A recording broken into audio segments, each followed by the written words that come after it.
வாழ்க வளமுடன். பேராசி ஆனந்தி அன்பழகன், திருவண்ணாமலை.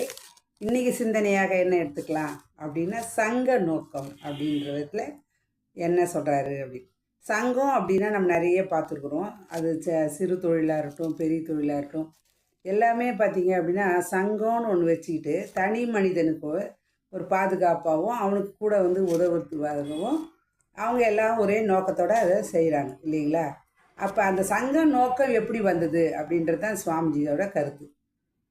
சுவாமிஜி தான் சொல்லுவார், தங்கம் செய்யாததை சங்கம் செய்யும் அப்படின்வார். சங்கம் பார்த்திங்கன்னா பிரிச்சிடும், ஆனால் சங்கம் சேர்த்து வைக்கும்.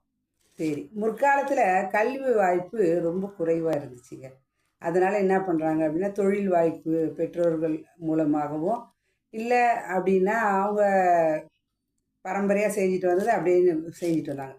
இதுதான் என்ன பண்ணாங்க அப்படின்னா, அவங்களுக்கு ஒரு கரெக்டாக அவங்களுக்கு வாழ்க்கை அமையணுன்றதுக்காக இல்லற நோன்பு, இளமை நோன்பு, இல்லறம், அகத்தவம், முழுமை பேறு அப்படின்ற விதத்தில் பக்தி யோகம், கர்ம யோகம், ராஜ யோகம், ஞான யோகம் அப்படின்னு 4 பிரிவாக இயக்கி இதை கல்வி வாய்ப்பு அவங்களுக்கு கொடுத்துட்டு வந்தாங்க.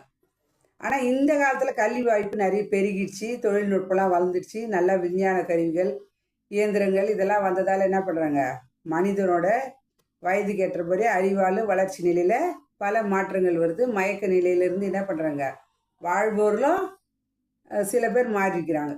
அப்போ பக்தி யோகம் அவசியம் அப்படிதான். ஏன் அப்படின்னா அவங்களுக்கு உணர்த்ததுக்காக. குழந்தைங்களுக்கு சொன்னால் புரியாது, அதனால் குழந்தைங்களுக்கு பக்தி யோகம். அடுத்தது பார்த்தீங்க அப்படின்னா இல்லற வாழ்வுக்கு வந்த பிறகு தான் பார்த்தீங்க அப்படின்னா இல்லறத்தில் இருந்துக்கிட்டே நம்ம அதாவது பார்த்திங்கன்னா கிரகஸ்தன் அப்படின்வாங்க. இல்லறத்தில் இருந்துக்கிட்டே அதையும் அனுபவிச்சுட்டு தான் பார்த்தீங்க அடுத்தது வர்றது தான் பார்த்தீங்க அப்படின்னா ராஜயோகம்.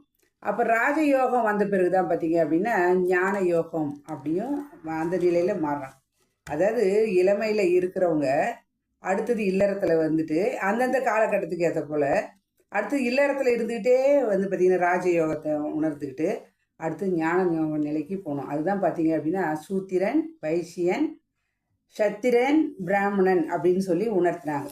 அதாவது சூத்திரன் அப்படின்னா உழைப்பாளி, வைசியன் அப்படின்னா வணிகம் செய்பவன், மாற்று பொருளெல்லாம் மாற்றுறது, சத்திரியன் அப்படின்னா ஆட்சியாளன், அடுத்தது பார்த்தீங்க அப்படின்னா பிராமணன் அப்படின்னா மெய்ப்பொருள் உணர்ந்தவர்கள். இந்த நிலையில் பார்த்தீங்க அப்படின்னா வாழ்க்கையில் அவங்களுக்கு கொடுத்தாங்க. இந்த 4 விதத்துலையும் பார்த்தீங்க அப்படின்னா அவங்க என்ன பண்ணுறாங்க, இந்த காலகட்டத்தில் அந்த 4ம் ஒன்றா சேர்ந்துடுச்சு. அப்போ பக்தி யோகம், இல்லற யோகம், ராஜ யோகம், கர்ம யோகம், ஞான யோகம் இதெல்லாம் பார்த்தீங்க அப்படின்னா எல்லாமே இல்லறத்தில் இருந்து கொண்டே நம்ம வாழ்க்கையில் வள மாதிரி. அப்போ மனவள கலையாகிய ராஜயோகத்தில் என்ன பண்ணுறாங்க அப்படின்னா மெய்ப்பொருள் உணர்வு, ஞான யோகம் இருக்கிறதால அதன் மூலமாக சமுதாயத்தில் தானும் உயர்ந்து மற்றவங்களையும் உயர்த்தக்கூடிய அளவுக்கு இருந்துட்டு வருது. இப்போ மனவள கலையில் இருக்கவங்களாம் பார்த்தீங்க அப்படின்னா இல்லறத்தில் இருந்துக்கிட்டே இருக்காங்க, பிரம்மச்சரியத்தை கடைபிடிக்கிறாங்க, ராஜயோகத்தை அனுசரிக்கிறாங்க, ஞான யோகத்தை நோக்கி தான் வாழ்க்கை பயணத்தை அமைச்சிக்கிறாங்க.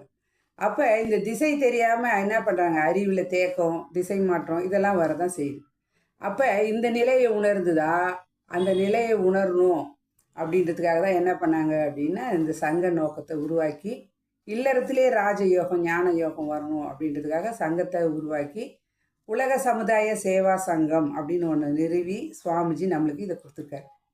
அப்போ ஒரு சங்கம், அதான் சுவாமிஜி சொல்ல பாருங்க, இது பார்த்தீங்க அப்படின்னா சம்சாரிகளின் சன்னியாசிகளின் கூடாரம் அல்ல, இது சம்சாரிகளின் கூடாரம்னு வரும். ஏன் அப்படின்னா ஒரு தனி மனிதன் அமைதியாக இருந்தாவே போதும், அவனை ஒட்டியே இருக்கக்கூடிய வாழ்க்கையாகட்டும், சமுதாயமாகட்டும், உலக வாழ்க்கையாகட்டும், ஞான நிலை அடைவதற்கும் பார்த்தீங்க அப்படின்னா இது எல்லாமே சப்போர்ட் பண்ணுறது எது அப்படின்னா இந்த உலக சமுதாய சேவா சங்கம் தான். ஏன் அப்படின்னா சுவாமிஜி எல்லா ஊருக்கும் போயிருக்காரு, பயணம் செஞ்சுருக்காரு, எல்லாரோட வாழ்க்கை முறையை பார்த்துருக்காரு, அவங்கவுங்க நடைமுறை வாழ்க்கையில் அவங்க பண்பாடு இதெல்லாம் பார்த்துட்டு தான் என்ன பண்ணாருங்க, மனிதனுக்கு எது அவசியமோ அதை உணர்ந்து அந்த அளவுக்கு கொடுத்துருக்காருங்க சங்கத்தின் நோக்கமாக. அப்போ நம்ம ஏற்கனவே சொன்னது தான், ஒரு சங்கம் அப்படின்னா ஒரு கூட்டிணைப்பாக இருந்து அந்த இடத்துல இருந்துக்கிட்டு தானும் உயர்ந்து அறிவால் மற்றவங்களும் உயர்த்தக்கூடிய அளவுக்கு இந்த சங்கம், எந்த ஒரு சங்கமும் பார்த்திங்கன்னா ஒரு தனி மனிதனுக்கு அமைதி கொடுத்து அவனோட வாழ்க்கையில் உயர்வடையக்கூடிய அறிவாலும் சரி, எல்லா விதத்துலையும் உயர்வடையத்துக்கு உதவியாக இருக்க வேண்டும். அந்த விதத்தில் பார்த்தீங்க அப்படின்னா நம்ம மனவள கலையில் இந்த உலக சமுதாய சேவா சங்கத்தில் இந்த ஒரு அற்புதமான பயிற்சி கொடுத்துருக்காங்க.